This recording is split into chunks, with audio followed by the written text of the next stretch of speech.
Welcome and good morning to the Rick Helps Real Estate Show. Today we have a special guest on, and you have all seen her. It's Caitlin McKeague. And Caitlin, welcome to the show. This is fun. We feel like we know each other, and we don't. Right, exactly. Thank you. This is so much fun. We had a nice little chat 5 minutes before we went live, so now we kind of know each other, right? Yeah, that's right.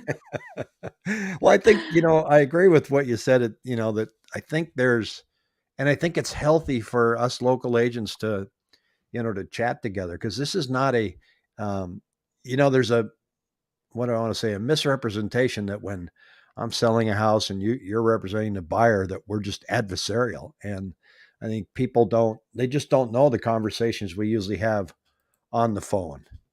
And Hmm. good morning, Jackie. And it's usually pretty friendly. Hey, I'm sending an offer. What do you think? And we all strive to get along, don't we? For sure. Well, I think the best thing you can do for your clients is get along with the other agent, because if you're both in it to make the deal happen and have everyone come to terms, then that helps everybody. There's no sense in trying to beat down the other person.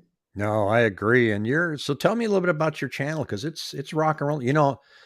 A YouTube guy told me I'm number two in there, but I don't think so. I think you are, um, which Oh, is pretty good. I mean, you've got 3,490 subscribers, and you're rocking and rolling with 2,600 views there, 2,900. So you are at the top of the tier. What made you get started on your channel? well, thanks. Well, I started in 2019, I think it was, and quite frankly, I was sick of cold calling and getting yelled at. So, I did that a handful of times, and it's like I just can't understand the motivation of getting beat down and pretending it's okay. I just no, and I don't like to be cold called. So why would I do that to other people? So yeah, I just figured there's got to be a better way to connect with clients, and they always tell you in this industry, come from a place of education, share information. And I was a first-time home buyer before I was in real estate, and I had a lot of questions. I had no idea what the process looked like. It was all very scary, and so I just figured I'll use things that I learned in my experience and like frequently asked questions I get from clients, and I'll start educating on YouTube. And so that's how I started. And then when the pandemic started in 2020, I started doing market updates on Mondays on my Instagram, actually, and figured if I'm recording something on Instagram, I might as well put it on YouTube. sure. So that's how the Monday market updates started and evolved. And now it's 2 years later. Yeah, it's funny. I kind of bumped into you when you were, looked like you were moving from Instagram. I didn't see you on Instagram. I don't do a whole lot with that. I maybe post a few photos for my kids to see or something. And but then I saw your views start to go, because I think people are starved for knowledge. They just want to know. And I don't think, there's the old saying, everybody wants to buy, but nobody wants to be sold. Hmm. But I For also sure. notice, and tell me if you see this, if I were to put up a video that's very sensationalist and negative, I think I would quadruple my views. What do you think? 100%. It's that clickbait, right? Yeah, But I we're mean, both we're not in the crash. business for that, right? Yeah, we're you and I are there to tell the facts, I think, and it does get frustrating to see some of those channels, especially when they're not even local, right? Like they're on a national scale, and it's like, how could you possibly know that much about what's going on in the Phoenix market to predict something so horrific? Well, there's one guy, and I'm not going to call him out by name, but I think people figure out who I'm talking about, and he's in the state next door, and he's got two plaques behind him, a white wall, and he wears a white shirt and tie, and he's got a little picture on the corner of him shaking hands with George Bush. And I have the same picture. It's because it's a cardboard cutout, and you just put your head up to it, and they take your picture. And, and Funny. so so I kind of pointed that out once. I said, "Hey, I had the same picture," but and he keeps breathing in and going, "Oh, it's insanity," and it's like, well, share some numbers. I mean, if Hmm. it's okay if you have opinion that things are gonna crash, but tell me specifically, why. And I think that's, I mean, that's my goal, is to look and say, like, here's, like, today we have 6,900 homes on the market. Okay. Um, it hasn't been that high for quite a long time. And yet 6,900 is still incredibly low. Um, Hmm. and we have, um, I think the, not only the ability, but the obligation to share the real numbers with our viewers. And you use a whiteboard too. Hmm. Yeah. Just started doing that. And a lot of the feedback that I was getting was like, I want to see a visual of these numbers, which I get. I'm visual too, and it sinks in a little bit better when you can see it too. So that's why I started doing that. And it's hard, as you know, to edit every video and put text on the screen. And I want these videos to be timely, right? Like I want to report on Monday what's going on Monday, not what happened on Friday, because I needed time to edit it. So the whiteboard is easy. I can write it all out, circle it, show it. But yeah, I think the numbers are important. And I liked what you said in your last video when you were saying, big numbers on a small scale look big, big percentages, but they're not, it's nothing to be scared about, because Yeah, that. a big percentage of a small number is still a small number. Exactly. Yeah, because that is a pretty big percentage of how our inventory spiked up, and you could twist that so many ways to make that clickbait, but, what's the use in doing that when really, like you said, 6,900 listings? It's not anything for us to be concerned about an oversupply at this point. Yeah, I like to look and see if there's a trend that we can actually call out as a trend. In other words, 2 weeks doesn't make a trend, but 4 weeks makes it start to look like a trend. And if it Mhm. continues this trend, what would it mean? And Mhm. we get a lot of pushback at that. They're like, "You're just sharing charts. What do you know?" Well, I sometimes charts tell you a few things. We got a question here. Are sellers giving any thoughts on being creative? I imagine creative is um, offering certain things in the sale of their home or contributing to points, and I don't think they're there yet. No, and I don't think just yet. I think you're right. That's what Cromford Report always says. They say the first thing that starts to move are, I think, the listing price cuts. You start to see that, and then you might start to see some seller concessions. So I don't think we've hit that point yet, but we have started to see the listing price cuts starting. What about foot traffic? What are you seeing out there? Much slower. Open houses for the most part. Like I don't do them myself, but feedback from other agents that I've worked with have said open houses have been much slower. I can tell you, like on my client side, I've had a handful of buyers that have gotten just a little discouraged with rates, with competition, with prices, that it's been a little bit quiet on that side. So I think if I'm experiencing that, it's more than likely what's going on everywhere else too. What about you? I, carbon copy, same thing. I've got buyers that just I'm out. I can't. I have one guy. He just was barely qualifying anyway, and he just got kicked out in a week. And Yeah. but the foot traffic is down. Jackie Smith yesterday, she said, "Is there a way to track on showing time to see appointments?" And there is. And so we took a brief look at it. And we just kind of did it live yesterday to see if there was anything. And it's we came to some quick conclusions looking at that. But it looks like a number that's worth dipping into. I looked at from February to March and then from March to April, and we saw traffic down in the 400 to 600,000 range, and then down just a little bit over a million. But if the stock market keeps doing what it's doing now, that could change. But we had the question Mhm. here: why are there so many doom and gloom real estate channels? What's their motivation? What do you think? Well, it gets a lot of eyes. It's just like anything else in the media, right? You think about like all the gossip magazines, they twist headlines to get views and to get people to buy the magazines. It's the same thing. And I do think there are some people out there that genuinely do think that things are going to crash, or they have those thoughts and they're sharing that. But a lot of people can make a lot of money on YouTube by getting views. So they You do can, different things to get them. and you can, a lot of people just playing games make a lot of money on YouTube, and I could really crack up my revenue if I just put the word crash. I mean, Little example. I did one with Pat McMaster's 2 Fridays ago, and we get, I don't know, anywhere around 1,000 views over the course of the week. But more importantly, we've got like a core audience, and we see people come on and their names that we've never met. I think we've met one named Steve, and he had coffee with us, and but we feel like we know the audience. So the audience isn't huge, I guess is what I'm trying to say, but we feel connected to them on Friday because they keep Hmm. coming on and go, hey, we go, hey, there he is. And so, but I put a headline up that said panic, and I had a picture of an atom bomb explosion behind me, right?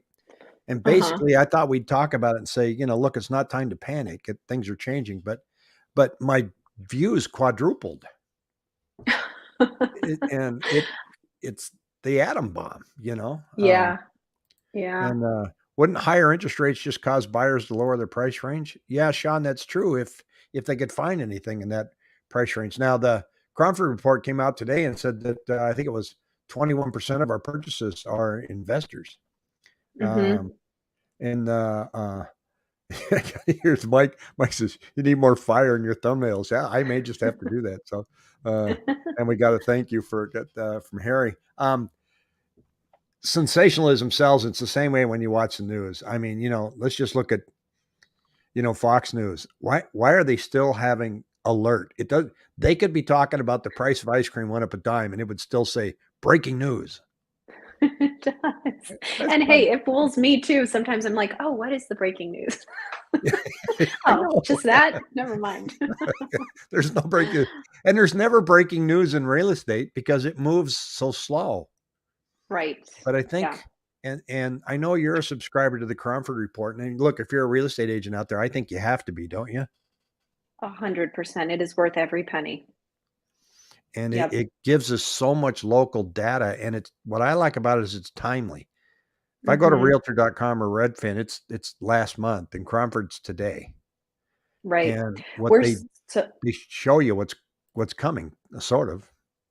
yeah, we're so lucky to have that. I've talked with agents in other states, and they're always like, "Where do you get these graphs? Is this your MLS? How do you find this? I want to do similar updates." And I'm like, sorry, it's like a local thing here. And they are geniuses. They have such great minds. They've followed this for so long, and they've always been right. That's the thing too. They're not predicting, they're not making things up. They just look at the numbers and they share the trend, and it has always been right because they know what they're talking about. Yeah, and they're not alarmists either. And that's what I like is they say, look, here's what this could mean. So we're going to have to Mhm. follow it. So he raised a red flag just a week and a half ago and said, this is a red flag warning. And Mhm. if you're overextended, you need to pay particularly close attention over the next 3 weeks, he said. Yep. And Yep. that doesn't mean that if you're sitting at home and you've got equity and that you need to get out because things are going to crash. He's just saying if you're overextended and you got a few rentals, because the rental market's starting to get a little saturated in single family homes, he's kind of giving you Mhm. a whistle there, saying, "Be careful, careful." This Yep. might. Saw an interesting article this morning. I'm gonna get up and have a cup of coffee and look at some things and check this out. I thought this headline's great. Great resignation quitters are rushing to get real estate licenses. Coldwell Banker's CEO explains why that is and how he keeps his team happy. So I said, let me go to Google Trends. And this is people asking the question, how do I become a real estate agent? And look at Oh here, my gosh. May 4th, 20. Look at how it went up. What do you like? Well, let's see. I got a couple, checks in the mail from the government, and then I'm sitting around doing nothing. Maybe I'll become a realtor. And here's the Mhm. regions: Nevada at search interest 100. But the funny part that I see on here is related queries. How much do real estate agents make an hour? I Oh, that'd be wish. nice, wouldn't it? I wish. Uh, Oh, oh that's funny. gosh. I was at a meeting yesterday and found out there's 91,000 real estate agents in the state of Arizona right now. Have you ever looked? 91,000. I mean, and Renee, I'm going to get to your question here in a second. Have you ever looked at the Cromford Report, how it ranks agents? Mhm. And then Yep. you get down and you'll see that they've only sold one home. for the year, Mhm. and you keep Mhm. scrolling. Now, a lot of these are probably people that got their real estate license and paid the fees so they can do their own deal, right? But it's like one, Mhm. one, one, one, one, and you can't even count them. There's so many. Right. Right. It's true. There's a lot. Yeah, it's amazing. We got a question on Airbnb rentals under the microscope right now. Are there any laws in the books to regulate them? Short answer is no. Mhm. Yeah, there's, gosh, I do have questions on what's gonna happen with that because it is such a popular purchase for people, and, in the last, like, year or 2 years, the amount of people that have come to me specifically to buy a short-term rental property, and Tina with the Cromford Report talks about this a little bit, like, I think Sedona has an insane percentage of homes owned by short-term rental, investors, and that's great, but, you get into a recession or there's some reason that travel stops and you have that change. Do people sell all these homes? And how many homes in Phoenix actually are those investments that someone wants to sell? Well, I think if So anything happens, it's going to happen in Sedona first because they're having the biggest impact, especially in the neighborhoods. They're mhm, going to start regulating how many people can actually stay there. mhm, They're they're just the neighborhoods. You don't have neighbors anymore. You just have people coming and going, and people are getting yeah, pretty ticked off up there. So probably, the governor didn't want anybody to regulate Airbnbs, but now they're circling back and going, well, look, this is a local issue. Maybe we should let some of these municipalities decide how they're going to tax them. And maybe mhm. they'll use taxation to, stem that a little bit, right? Mhm. Yeah, and Sedona's interesting because most of their economy is tourism, I'm pretty sure too. So, you have to be very careful with what you're regulating there because you don't want to lose all your tourists. Well, San Diego was the first one to have a major problem. And I remember I went over there once, I rented a um, Airbnb, and my wife and I were there and had her son and wife and some kids and stuff. And the guy said, "Oh, if the neighbor asks you, you're my cousin." Oh, So, in other words, he's trying to run it as an Airbnb, but the complex he was in doesn't allow that. So he just wanted us to lie. And I thought, well, I never would have picked this place up if I had to sit here and go, yeah, I'm Jim's cousin. I mean, yeah. Yeah. there Gosh, was, he's trying to do a workaround. But I think, there are 5,800 Airbnbs in the city of Scottsdale. I And believe it. those That were sounds about homes right. that probably would have been available for, entry level home buyers. Um, Mhm. you add that up to investors buying rentals, and that explains a lot of our shortage. And those two components, while real estate moves slowly, could move quickly Mhm. if something were Yeah, to shift there. and you gotta wonder. You gotta wonder. I mean, that's a huge chunk. That would be like doubling our supply Yeah, right yeah. away. If something happened where every investor or the majority of them wants to sell their Airbnb property in Scottsdale, that would very much change the landscape of Scottsdale real estate. Well, when they first told us to stay home in March of 2020, where did you think the market was headed? Man, I had no idea. I actually got a call from my old corporate colleague who was like, "Hey, by the way, we're probably going to be hiring, so I just want you to know the door's open." And I was like, "I'm not going back to corporate. I don't care what happens. I'm staying."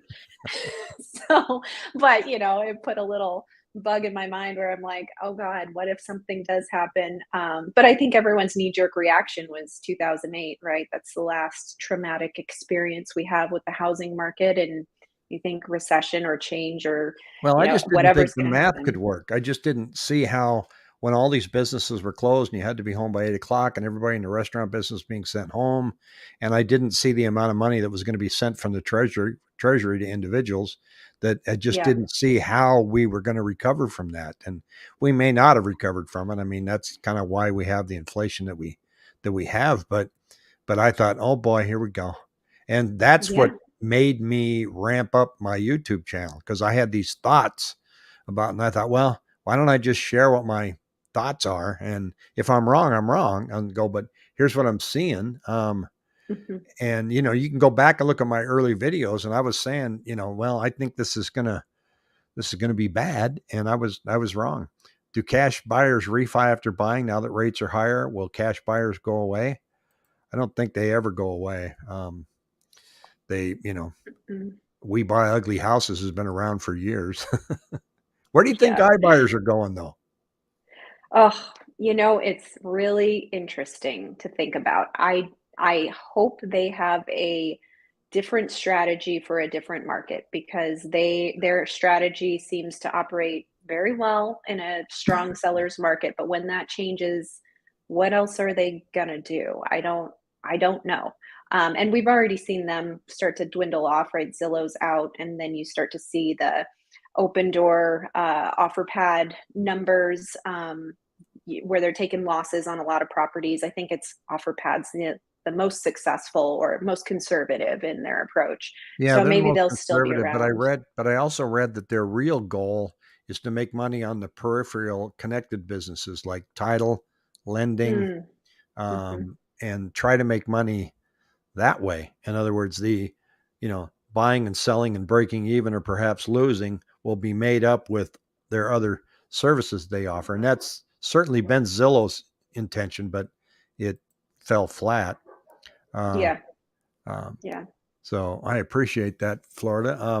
I think that's going to be interesting to watch. I mean, Zillow was that was a hard one to understand. And according to yeah. their own documents, they were using the Zestimate as their offer price. And we all know how Mhm. close that number's been. And then somebody inside said, let's add 7% to that number because we want everybody to have a positive selling experience. So at one point, there had to have been a guy that went to the office and told the main guy, hey, yeah, so look, we've been offering people what this estimate is. Yeah. And then that door down there, they told us to pad it by 7%. It's not going well. Yeah. I mean, that had to be a bad day at Zillow. That had to be a really bad day. And the guy I don't didn't get know. fired.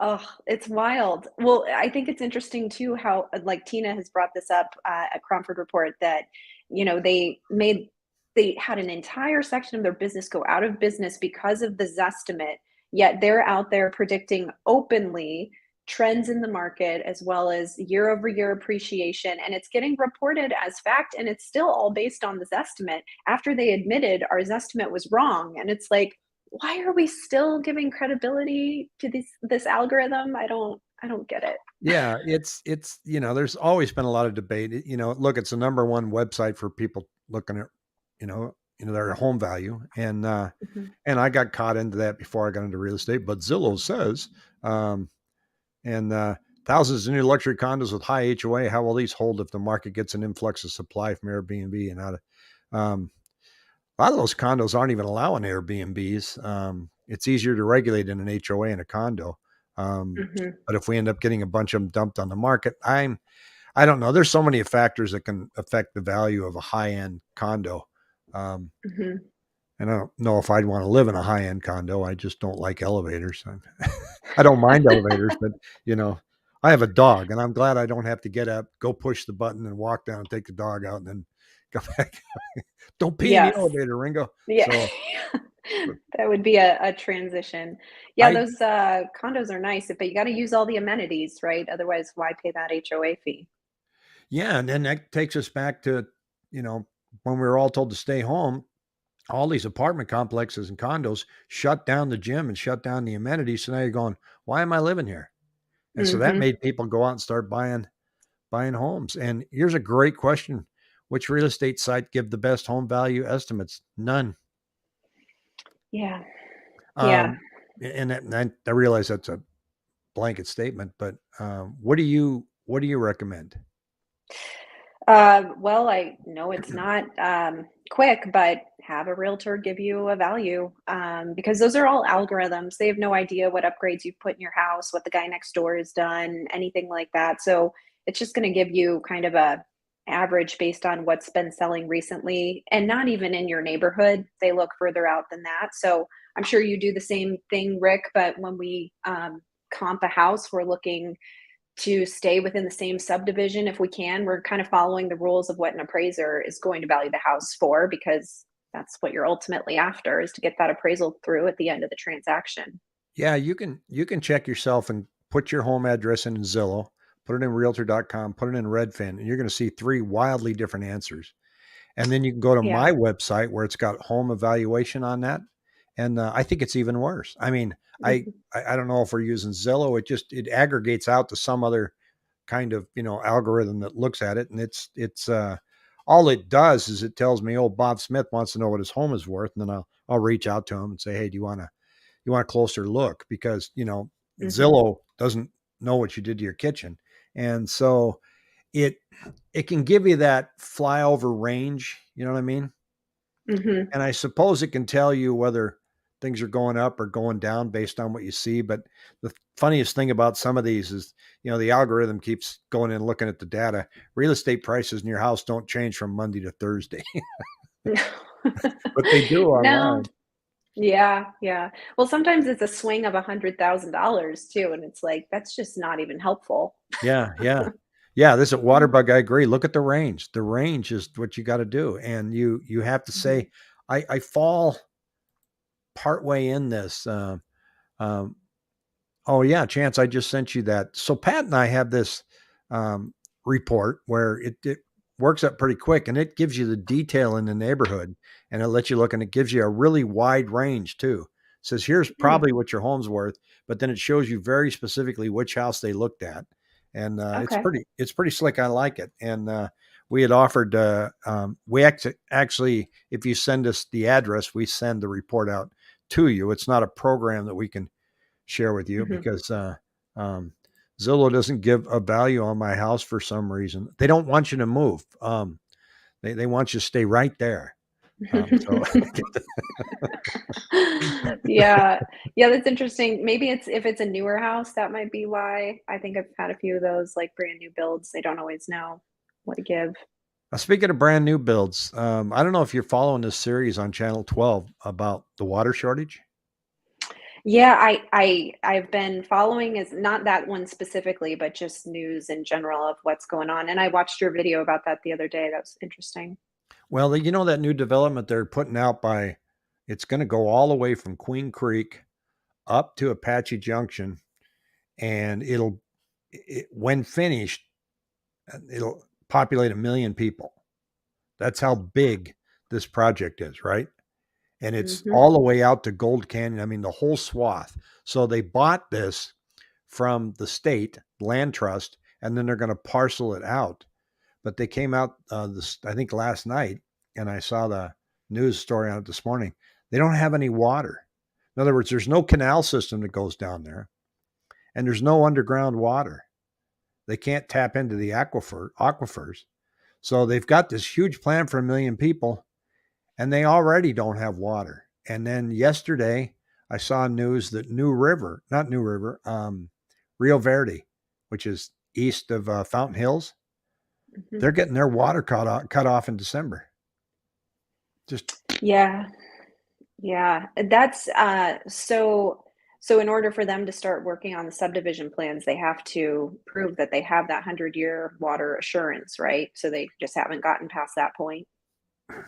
yeah, and so where are they going to get it? I mean, are they going to put together a plan that says I'm going to truck it in for 100 years? They're Yeah. and Lake Mead is not going to get the water that it normally gets because they're trying to keep Lake Powell full to keep the power generating, which gets me off on another tangent. It says, well, where are you going to plug in your electric car now? Right, right. Electric cars are great as long as we have electricity. Yeah, there's another bit of renovation going on that I kind of like, and I don't know if you've seen this, but this is in Chandler. They Oh, took I this old haven't. hotel down there and turned it into like these 60s vintage places. And Yes, I did hear about this. I think they using them for rentals, I think. And they're kind of slick, you know. That's cute, Um, they yeah. remind me of some of the places my parents used to take me when we were kids, these old places, but Dad, can we stay somewhere that's got a color TV? And that's all we cared about because we have black and white at home. Yeah. And I'm aging myself. But we got 3 channels. But it's neat to see these places that you would consider a tear down get refurbished like this. Mhm. This is That south is fun. of downtown Chandler, and those are the guys doing it there. So I That's bumped into that cool. yesterday and thought that was pretty cool. So where do you think Yeah. in the short term, what's our summer going to look like? You know, I think it's going to be a little slow. Our demand's already gone down quite a bit. I think that's going to probably continue to go down maybe for the next month. It seems to me that people are a little bit frozen and trying to see what's going to happen. I think a lot of people are like, I'm just going to wait for a second here and see what's happening with rates because unfortunately that it's it's changed their buying power, and so I think a lot of people that maybe were gung-ho about it a couple months ago are now thinking, let me just see what happens here with rates because the Fed's announcing that they're probably going to raise it again next month. So how much is that going to impact you? We're already feeling the effects of that. So that's my prediction. I think supply is going to continue to go up. What we're doing now, I think, is going to continue for the next through the summer, more than likely. Maybe at a slower pace. I don't know. I kind of hope so.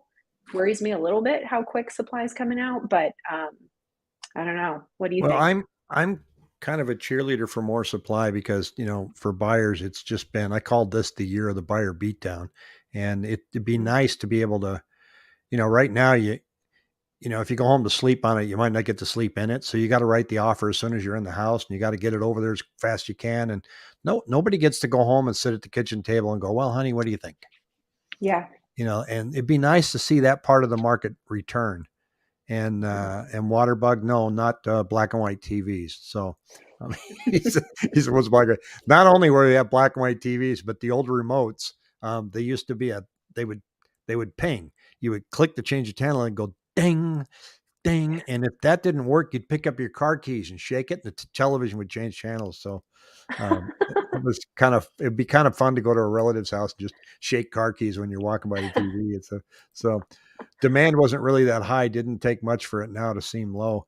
We can you speak to the Santan area, especially the new builds there? It seem they're really building that area up. I mean, that's another classic example of drive till you qualify. They just keep pushing them out further Hmm.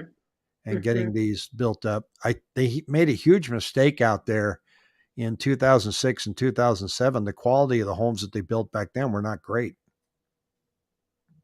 Yes, Santan is still quite competitive too. That's the crazy thing. And earlier this year, at least, it was like maybe go out there and get a better price or have less competition. But any clients that I worked with in that area was like just as crazy as Queen Creek and Gilbert. It was like no relief.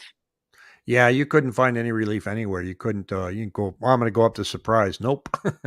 Mm-mm. Did you? I mean, it's you're meeting your clients at the house, and they drive. They take their car, and I took mine, and you pull up, and there's two other agents there waiting their turn to get in. And I showed a Mm. house.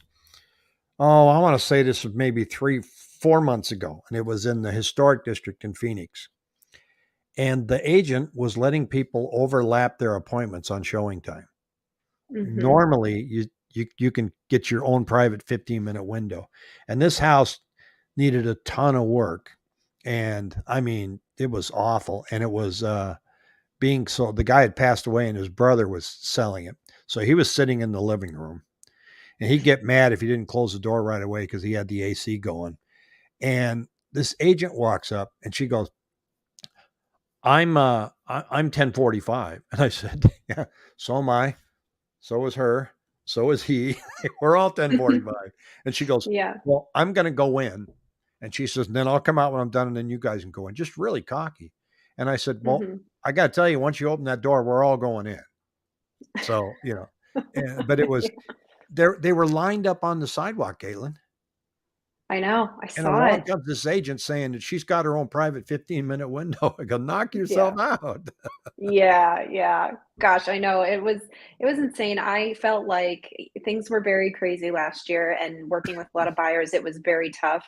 But as January rolled around by like the second, third week in January, it just shot off like no other roller coaster ride I've ever been on. I told my husband I feel like a rag doll like being pulled behind, like when you ride on a tube on the lake behind a boat and you just Yeah. like have no control whatsoever. I was like, this is my life every day, all week, and nonstop, and weekends and nights and all of it. And we, as you want to help your buyers as best you can, but we had no leverage, no control, and it was just about put your best foot forward as quick as you can every single time, weekend after weekend.